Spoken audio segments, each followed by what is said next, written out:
Karibu kwenye chaneli yetu ya simulizi zenye mafunzo, ambapo leo tutaona simulizi inayoitwa Fumbo la Mtoto wa Jalalani. Na kama ni mara ya kwanza kutembelea chaneli hii, naomba usubscribe ili usipitwe na simulizi nyingi kama hizi. Tuanze simulizi yetu. Jua la asubuhi lilichomoza kwa uvivu juu ya anga la jiji la Mwangaza, likimulika rundo kubwa la taka lililokuwa nje kidogo ya mji. Harufu kali ya uchafu ilitanda angani, ikichanganyika na moshi wa viwanda vya mbali. Katika mazingira hayo yaliyosahaulika na wengi, aliishi kijana mmoja mwenye umri wa miaka 15, jina lake Omba Omba. Lakini jina hilo halikuwa lake halisi. Lilikuwa jina la dhihaka alilopewa na watoto wengine wa mitaani kutokana na kazi yake ya kuombaomba ili apate riziki. Alikuwa mrefu kidogo, mweusi peusi, na macho yake yalikuwa yamejaa huzuni iliyofichwa na ndoto za maisha bora. Ombaomba hakuwa na wazazi, hakuwa na ndugu, hakuwa na nyumbani.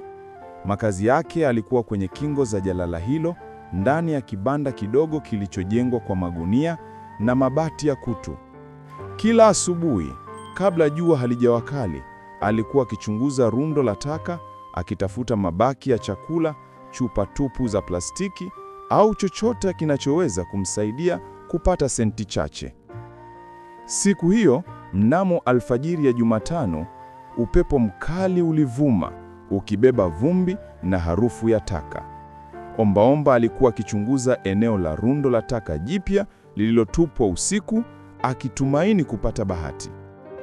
Ghafla, jicho lake lilinaswa na kitu kisicho cha kawaida. Kwenye kona moja ya jalala, chini ya karatasi kubwa ya katoni iliyoloa, kulikuwa na mfuko mweusi wa plastiki ukicheza kidogo. Moyo wake ulidunda kwa kasi. Alifikiri labda ni nguo au viatu vizuri vilivyotupwa. Alitembea kwa tahadhari, akiondoa katoni kwa uzoefu wa mtafuta taka. Alipofungua mfuko, macho yake yalitokwa na machozi ya mshangao na hofu. Ndani ya mfuko, akiwa amefungwa kwa kitambaa chepesi, alikuwa mtoto mchanga, mvulana. Alikuwa akilia kwa sauti ya chini, macho yake madogo yakifumbata. Ombaomba alihisi tumbo lake linawaka moto. Ni nani anayeweza kumtupa mtoto mchanga kama takataka? Bila kufikiri mara mbili, Ombaomba alimbeba mtoto huyo kwa uangalifu mkubwa. Ngozi yake ilikuwa laini na joto kidogo. Mtoto huyo alinyamaza kidogo alipoguswa na mikono ya Ombaomba, akifumbua macho yake madogo. Ombaomba alihisi hisia mpya kabisa ndani yake, hisia ya ulinzi na huruma. Alijua hawezi kumwacha mtoto huyo kufa kwenye jalala. Ingawa alikuwa Ombaomba, alikuwa na moyo wa dhahabu. Alimchukua mtoto huyo hadi kibandani kwake, akihisi mzigo mzito wa majukumu mapya. Alikuwa amechagua njia ngumu sana. Alikuwa Ombaomba, mtafuta taka, asiye na chochote, lakini sasa alikuwa mlezi wa uhai mpya. Sura ya pili: maisha mapya na majaribu. Ombaomba aliamua kumpa mtoto huyo jina la tumaini na ushindi. Akamuita Bahati. Kwa Bahati, maisha mapya yalianza kwenye kingo za jalala, chini ya uangalizi wa kijana Ombaomba. Changamoto zilikuwa nyingi. Ombaomba hakuwa na uzoefu wa kulea mtoto. Hakuwa na maziwa, hakuwa na nepi, hakuwa na nguo za mtoto. Alianza kuombaomba maziwa ya unga kutoka kwa mama mmoja muuza genge aliyekuwa akimuhurumia mara kwa mara. Mama huyo, Bi Zawadi, alishangazwa na ujasiri wa Ombaomba na huruma yake. Alimpa maziwa ya unga na nguo chache za mtoto wake wa zamani. Kila siku ilikuwa pambano. Ombaomba alipunguza muda wake wa kutafuta taka ili aweze kumtunza Bahati. Alimbeba Bahati mgongoni mwake alipokuwa akizunguka mitaani akiombaomba.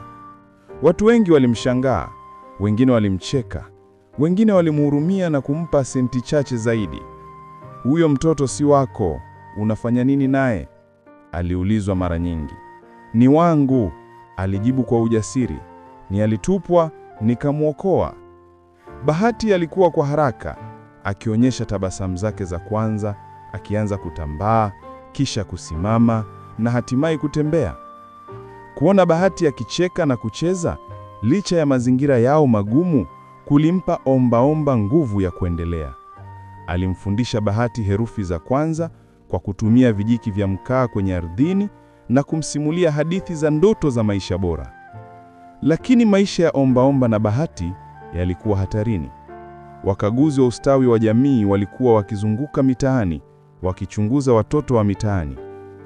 Ombaomba aliogopa kwamba Bahati atatenganishwa naye.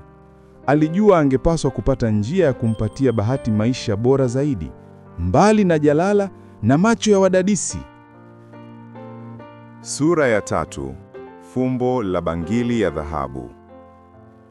Siku moja, ombaomba alipokuwa akimvalisha Bahati ngulo alizopewa na Bi Zawadi, aligundua kitu kidogo kikianguka kutoka kwenye moja ya mifuko ya nguo hizo. Ilikuwa bangili ndogo ya dhahabu iliyochorwa kwa umaridadi na herufi AJ. Alishangaa. Bangili hiyo ilionekana kuwa ya gharama kubwa, haikufanana na kitu chochote ambacho Bi Zawadi angempana. Alikumbuka mfuko mweusi aliouokota Bahati ndani yake. Labda bangili hiyo ilikuwa imejificha humo. Aliiweka kando, akijua kwamba bangili hiyo inaweza kuwa ufunguo wa siri ya Bahati. Wakati huo huo, katika jiji la Mwangaza, familia tajiri ya Bwana na Bi Juma ilikuwa ikiishi katika huzuni kubwa.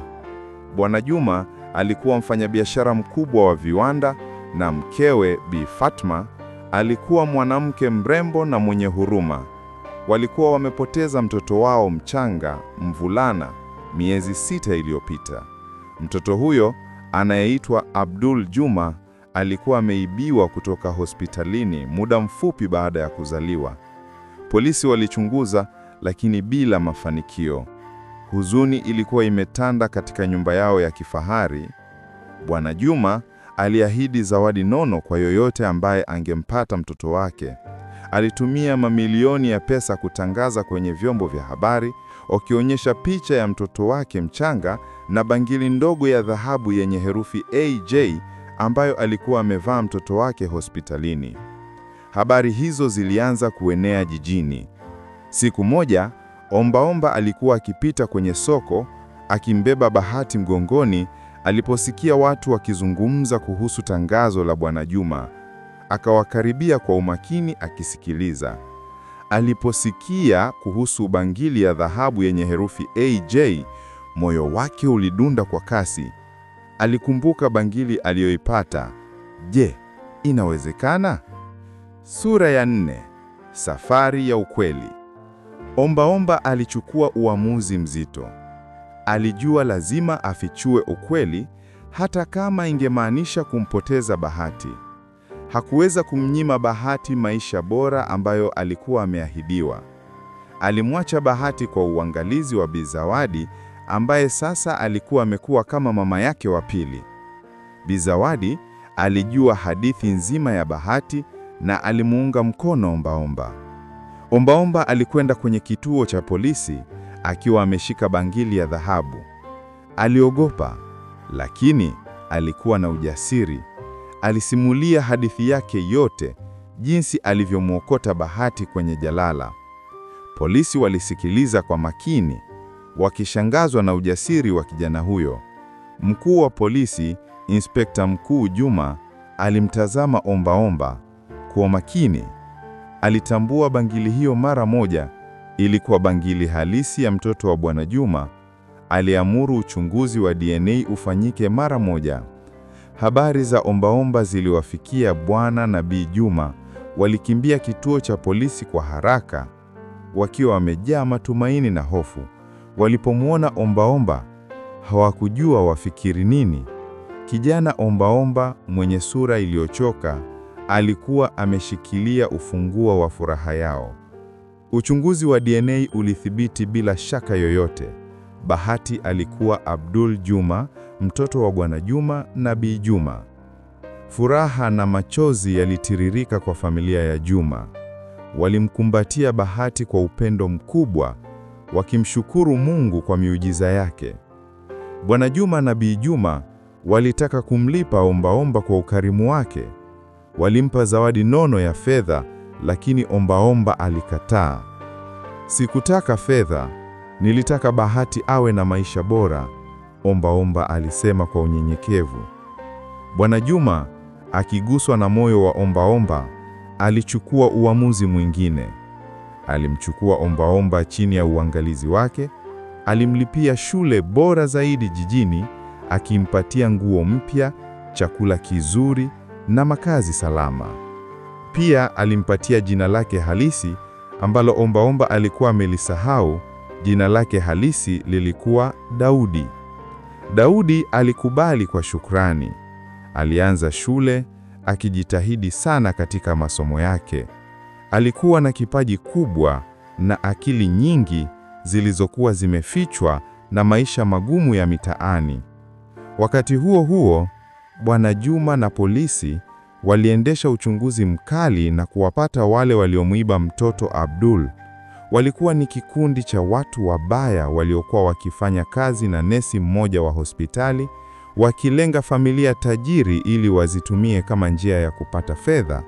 Walikamatwa na kufikishwa mahakamani. Sura ya 6: Mustakabali bora. Miaka 15 baadaye, Daudi alikuwa amemaliza masomo yake ya chuo kikuu, akihitimu na shahada ya juu kabisa.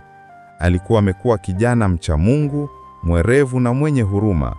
Alitumia elimu yake kusaidia watoto wengine wa mitaani, akianzisha taasisi ya kulea na kusomesha watoto wasio na makazi.